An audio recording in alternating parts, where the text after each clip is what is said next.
জীবনে কখনো হতাশ হবেন না।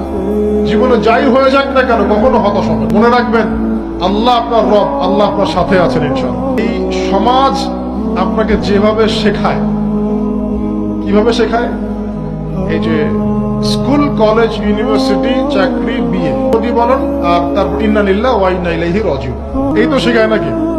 সবসময় মনে রাখবেন যে আল্লাহ রাব্বুল আলামিনের পরিকল্পনাই আপনার উপরে সবচেয়ে বেশি অগ্রাধিকার যোগ্য, সমাজের পরিকল্পনা নয়। পরিবার আপনাকে চাপ দিচ্ছে, চাকরি পাস না, পড়াশোনা করিস না, হ্যাঁ পড়াশোনায় কেন তুই 80 নম্বর পাইলি না, কেন চান্স পেলি না, কবে চাকরি পাবি, কবে আমাদেরকে দেখবি, খাওয়াবি, পড়াবি, এই যে চাপগুলো চারপাশ থেকে আসে কিনা, এতে করে অনেক যুবক দেখা যায় মাদকাসক্ত হয়, অনেকে দেখা যায় আত্মহত্যা করছে ইদানিং, করছে কিনা ভাই?